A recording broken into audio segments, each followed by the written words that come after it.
and we'll hear all sorts of things in the office. It's like, I've paid in for 40 years. By golly, I'm getting mine back. I'm getting mine back, Yeah. and I get that. It's kind of hard to argue with that at times, but to Matt's point, man, there are a lot of factors. All thoughts and opinions shared in this recording belong to the participants. This podcast is meant to inform and educate and should not be seen as solicitation or endorsement for business. Welcome to the Market Moment. This is Matt here with Lee. Good morning. And John.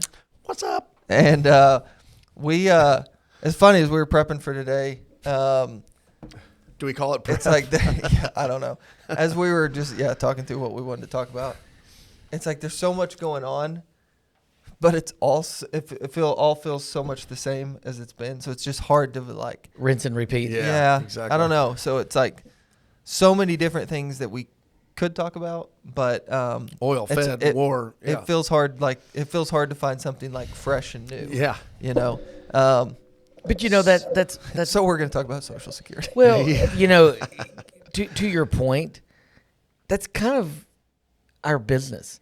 If you go back 5, 10, 20, 30 years, there's not a lot of unique things. Well, every once in a while there will be something that'll happen. But, Yeah. If we spent more time talking about individual stocks, correct, then it's like limitless, right? Right. Yeah. Right. I mean, there's always something to talk about, but we keep it a little bit higher level on this podcast. And so when you're talking about kind of the macro economy, geopolitical things, the Fed, kind of at a higher level, it's like to your point, a lot of that is just rinse and repeat, or it's just the same stuff over and over. So anyways, we're going to talk about the super exciting topic of Social Security. And I say that somewhat, sarcastically, because it's like, it's not super exciting, but it's very important. It's a huge part of most people's retirement. So it's a huge concern right now because the fear of it running out. People talk about that a lot. For sure. So just kind of Social Security in general, main topic for today. There's so much that goes into Social Security planning. Like, when should I file? If I'm married, when should my spouse file? Should we file at the same time? Is there a difference in your ages, right? And how does that play into who should file first or not? Planning opportunities have changed because now there's deemed filing rules where, you used to be able to file and suspend and then change and so there's a lot. It can be kind of overwhelming and complicated trying to figure out what makes sense for me. And for you and your situation, your spouse. So it can be overwhelming. And, surprisingly, this is no knock on the Social Security office, but, they're not the most helpful at times. It can be hard to get. I give a shout out to our local offices are so much better. Please don't get on hold with a national number. Go in and see them because the go one in down and in see somebody Fayetteville is local. great. Yeah. Because, because it's like trying to get an appointment. It can just be a frustrating kind of situation altogether. So, anyways, right? The earliest you can file for Social Security is 62. correct. Right? The longest you can delay currently is 70. Right? Most people, I say most because there's still people that are working that this is not true for, but most working people, their full retirement age is 67 at this point. Now, right? Yes. Yep. That's great. Now I wonder, and I haven't looked, but I wonder if you're entering the workforce now, if it is actually bumped to 68. Because mine's 67, and I wouldn't think that. Well, they haven't officially changed. They haven't officially changed. I mean, if you were born in 60 or later, your full retirement age is 67. Okay. And if it's 55 to 50, if you were born in 1955 to 1959, it goes 66 in 2 months, 66 in 4 months, 66. Makes easy. Ton of sense. It's almost like Congress came up with this. Yeah. Or something. Yeah. But so most people 67. So that's when your FRA, full retirement age benefit, is calculated. If you file before 67, you're going to be getting a reduced amount. And if you delay beyond 67 for those born 60 or later, you're going to get an increased, benefit. Like I said, there's so many different things to consider. So if you're married, right, and your own earnings history, your own personal benefit is not at least half of your spouse's, right, then you get you still technically get your own benefit, but then they make up the difference. Correct. And give you what's equal to half of your spouse's. Yeah. So it's called the spousal benefit. I'm just tossing things out there, and then we're going to kind of get into if your spouse dies then the surviving spouse keeps the larger of the two benefits. Correct. Right? So the larger benefit is the surviving benefit. Not both. Some people think that yeah, it's not both. Yep. Just the one. So you will lose income, right? Income will go down. There's a lot of rules, kind of more the nuanced things that we're going to get into a little bit is, around like the death of a spouse, the situation of a divorce. So let's talk through some of those things. Lee, if you're, what are some things you should consider when you start looking at like, well, what if something happens to one of us, what are things we need to take into consideration? And you just mentioned it, income. I mean, if you are depending on both of your Social Security benefits, the death of one will significantly impact income. And I was about to venture into the tax world, but yeah, I think that's the biggest one. Is what will that do to your living expenses? Because you could potentially lose half of your income if both of y'all have pretty decent Social Security benefits. Divorce is one. That's a big change that you have to take into account and so forth. We were talking before we went on the air. Ex-spouses can oftentimes receive their ex-spouse's benefit, Social Security benefit. There's some nuances, some rules that you must meet, some criteria, but we've seen it. And we've seen where... Oh, I've seen where people do not know that rule. But if you were married more than 10 years... And have not remarried. Before the age of 60. Before the age of 60. You can remarry after age 60, which is interesting. Yeah. You can get your ex-spouse's Social Security. Correct. So I think that's a cool You rule can file you on their don't. benefits. Yeah, on their benefits. Right. Yeah. And I think that's something that a lot of people would not even think about, right? Correct. Especially if they married at 25, divorced at 40, and now they're 60. I mean, they're not thinking about that, but those are little things that you can help with the planning side. I think that you were going to say something about taxes. I think one of the biggest things that people get shocked with is they go from the marital tax bracket to the single tax bracket. Yeah, that's a huge deal. It could be huge. I mean, if you look at the tax brackets, it's a huge deal. If you're wanting to live on the same amount and you're pulling it from retirement plans and so on, you're now going to pay a lot more in taxes than you had previous as being married. That's something that a lot of people forget about. I also think like pre-planning, we do a lot of stuff in our office here where we talk to our clients, and we pretty much every plan has a Roth conversion statement in the plan, right? We talk about that at least whether we implement it or not, or what degree, we're at least talking through it. At least we talk through it. And one of the powers of, I'm just saying, like, we don't know when we're going to die, but there's a really good chance we're all going to die. There's a pretty good chance. Yeah. There's also a really good chance that we're not going to die the same day as our spouse, right? Somebody's going to outlive the other. Right. And we don't, often in planning, you don't think like that. You think everybody's going to live to 95 or 100 or 90 or whatever you put as your end date. And you don't, and it's not, life doesn't work that way. And then people get shocked. The Roth conversion piece, which is the unknown benefit of some of these taxable things that we do for clients, is the unknown of when you're going to die and when these things are actually going to come into play.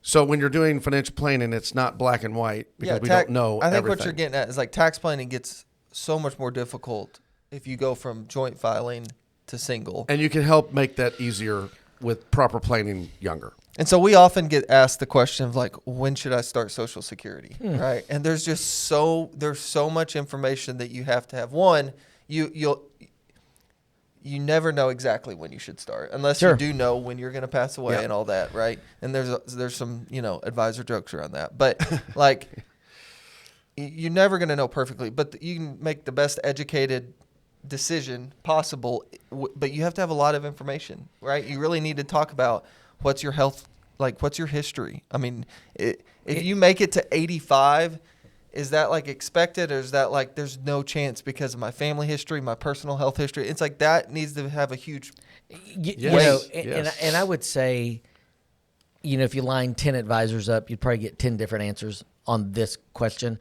And there's no right answer, and I think that clients need to know that there is not a right answer. And to Matt's point, there are so many personal factors that go into it. I mean, if you can make it to 67, great, But if circumstances have come about that you need the income, then take it. That's what it's there for. I agree. And we'll hear all sorts of things in the office. It's like, I've paid in for 40 years.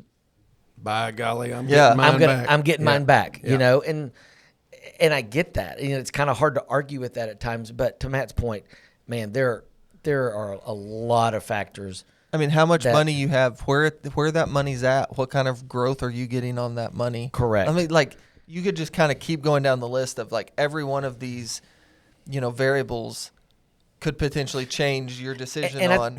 And I think the thing that we probably can all agree upon is if you're working and you're employed at age 62. And you can pay your bills and so on. Don't take it. Yeah. Don't take it. And that really boils down to a lot of tax reasons. Yeah. But go ahead. No, go ahead. I hesitate to say this, but I think, let me know if you guys disagree. Most people, it makes sense to file between 65 and 67. 100. I agree with you. Like, there are the exceptions. 100%. I'm saying 92%. They're the exceptions where it's like, no, you really need to wait until you're 70. Yeah. Or one of you needs. And there's the exceptions of like, no, you need to file as soon as you can. Yeah. But most people, it's like kind of in that Medicare eligibility if you're retiring through the full retirement age, depending on your situation. That's, I think, where most people end up, where we end up advising most people. If you just looked at, the last 20 years of what we've recommended, it's probably. So there's a little test you can do even at home. You don't need an advisor to do this. If you take your benefit at 63 and you know what your benefit would be if you waited till 67, and you took that benefit at 63 and you just put it in a bank account and didn't touch it. And then at 67, you started taking that just enough to make your Social Security benefit be what it would have been at 67. That's the break even. You can figure out what your break even point. When that money runs out over here at 81 or whatever, that's when you should have waited to 67. That's like just the real easy basic way to look at where the break even point is. And to your point about longevity, if your mom and dad lived to 100, 95, your grandparents lived to 90, whatever, you have a really good shot, assuming you don't have cancer or something, to make it that far. So you need to plan that way. However, the other side, if you have heart disease in your family or something terrible that has taken your family by the time they're 80, then you need to consider that when you take your Social Security benefit. Yeah. And also, you need to think about the break-even point and understand what that means if you're working. But to your point, it's not that hard. 65 to 67 is the majority of when people take it.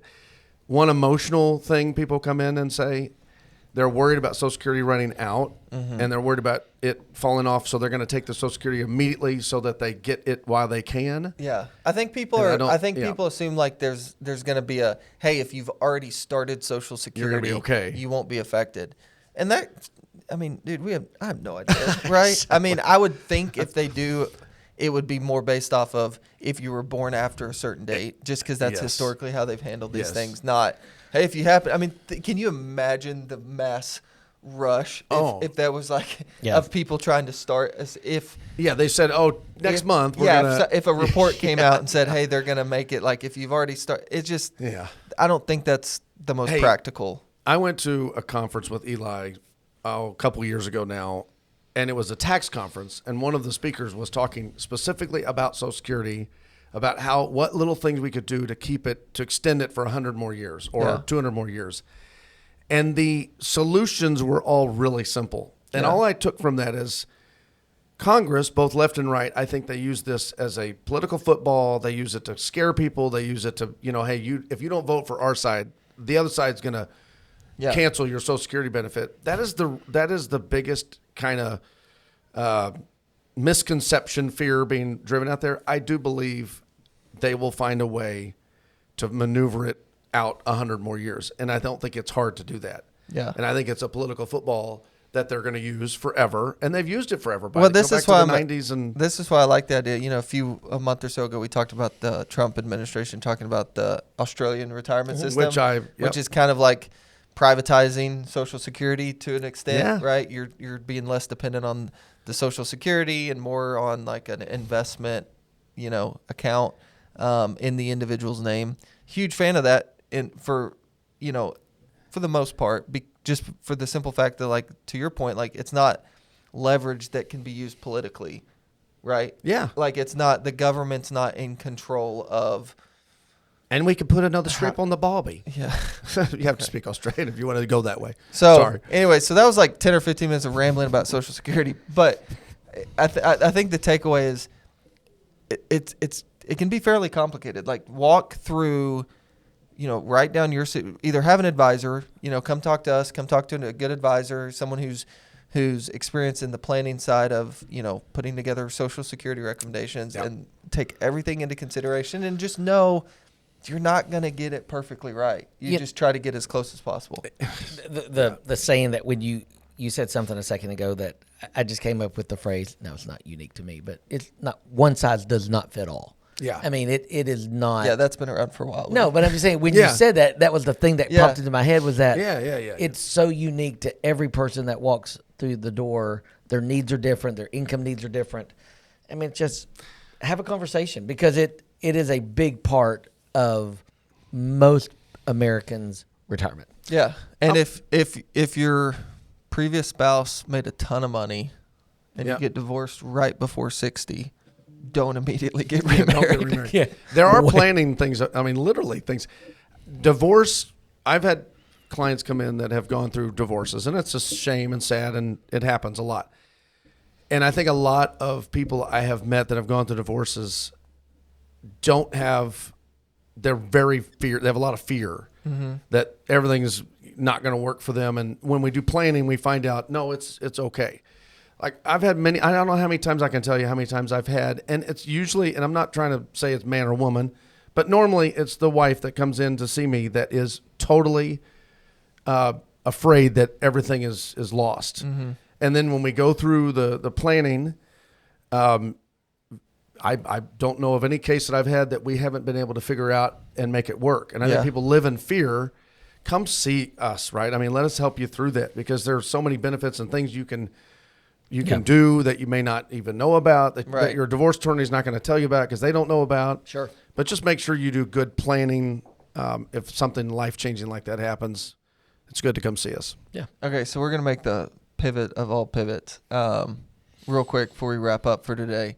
I'm going to talk about Apple and NVIDIA. So NVIDIA I thought you were going to ask us the one question that you have done in the past. I don't know. I know. Do you have one question? No, I don't have the questions. Okay, good. Sorry. But no, Apple took over NVIDIA as the world's largest company in terms of valuation yesterday. Apple's up today. NVIDIA's down. So that spread is only getting wider, which is interesting. I mean, NVIDIA, I don't know when they became the world's largest. I mean, they have been there for a little while, but it's been a while. Yeah. And you've seen this, this continued trend in the sell-off in the chip stocks. I mean, look at SOXQ, right? The semiconductor ETF. It's down 5% today. It's down 20% from its high just a month ago. So we're seeing a real sell-off, and so I don't know. NVIDIA is caught up in that for sure. It is so interesting that, for several years, the investing public, if you will, they were disappointed in Tim Cook in that Apple's stock just was relatively flat for a period of time. Yeah. And man, in the last year and a half, I mean, Apple's kicked it into gear. There was always complaints that they were just sitting on this hoard of cash and, not doing a lot with it. And they had a lot of cash, but Tim Cook is a rock star. Think about the value of. He was so. What other company has? Yeah. Every. I mean, obviously this is an exaggeration. We actually but talked about this a couple of weeks ago. Yeah, about how AI is going to be, distributed. Yeah. And it's right here, right? I mean, Apple owns that. They own the distribution, not only for AI, but think of, the App Store, right? People are up in they hate how much Apple makes off of the App Store and the apps and the people. But it's like, it is when you own the distribution. And so, by the way, how they determine size of a company, some people don't know that, but Apple's market capitalization reached $4.94 trillion. Yeah. Following a 1% stock increase, while NVIDIA's value slipped to $4.78 trillion. These are massive companies. When you and I first started, Lee, back in the old days, when horse and carriage, this was unheard of that we'd have $4.94 trillion companies. Yeah, that's just nuts in general. So everything from Social Security to Apple and NVIDIA today. We kind of covered it all. What else? Anything else before we jump off? No, I mean we are knee deep in earnings season, and this week will be a big week. The first half of the year was good. Because, you look at because earnings were good. You look at the market this morning, just at the open, right? This is 9:00 on Tuesday morning. You've got the Dow up 70 basis points and the NASDAQ down over 100 basis points, right? And so this kind of rotation we're seeing that we've been seeing for a while, with the chip selling off, the AI theme kind of cooling off. Value becoming more attractive. Dividend becoming more attractive. Companies have actually started to get hit hard when they talk about their AI spend. Yeah. Right. People are kind of getting over that. They're like, hey, this is maybe going a little too far. There is a point. I mean, you have to think, like, how much can you grow? How many times can you exponentially grow on top of it? At some point, it's going to flatline. Well, one of the headlines I saw yesterday was Steve Eisman was like, hey, I'm actually starting to get a little skeptical about this AI stuff. And that's just that, like, it's going to come to fruition as quickly as we think, and it's going to, So this is interesting. Like, a year from now, we should do this exact same thing. But the top 5 rankings of companies: Apple, number 1, NVIDIA, Google, Microsoft, and Amazon, all based on this AI trend, this boom of the technology stock AI stuff. I'll be curious, like a year from now, will the Mag 7, will 5 of the top 5 companies be Mag 7 stocks? What's the next 5? I didn't know. You don't have to pull it up. I was just curious is there a non-tech name? I'm gonna do that real quick. In the top 10, that would be interesting to see. Taiwan Semiconductor is 6. Broadcom is 7. Saudi Aramco, which we don't really ever talk about. Meta, Tesla. So okay, isn't that Saudis, crazy? So thank you to the Saudis, because it's like the Mag 7's in the top 10, all 7, and then you had Aramco. Which is a Taiwan Semiconductor. Yeah. Interesting. Yeah. Very tech heavy in the top 10. Very tech heavy. And I do think, I mean, again, these companies are all like top of the world, but I'd be curious where the trend is going, if that's going to change at some point. A lot of cool things coming out here soon with SpaceX, right? You got a lot of new shares coming into the market. Stock's down 5% this morning. So how's the market and the stock going to react as all these shares come into the market? And the indexes have to start buying. So we'll have some fun conversations coming up over the coming weeks. I have to eat crow because I was a big SpaceX believer. I still am long term. Yeah. But man, that thing it's crashed faster than I would have ever expected. I knew it would with the selling of the insider trading. But I saw the headline this morning or yesterday that said that SpaceX from its high has lost a Tesla. It's lost the market cap of Tesla. Wow. And that's shocking, right? I mean, it's... Yeah. Well, as always, we appreciate you guys watching, listening. Give us a like, subscribe, shoot us a comment, or shoot us an email if you have any topics that you want us to talk about, any questions that you want us to address. We appreciate you guys, and we'll see you next week. Have a good one. The hosts of the Market Moment podcast are employees of Mach 1 Financial Group, LLC. Mach 1 is a registered investment advisor located in Rogers, Arkansas. A copy of Mach 1's current written disclosure brochure is available through the SEC website and available at disclosures.mach1fg.com.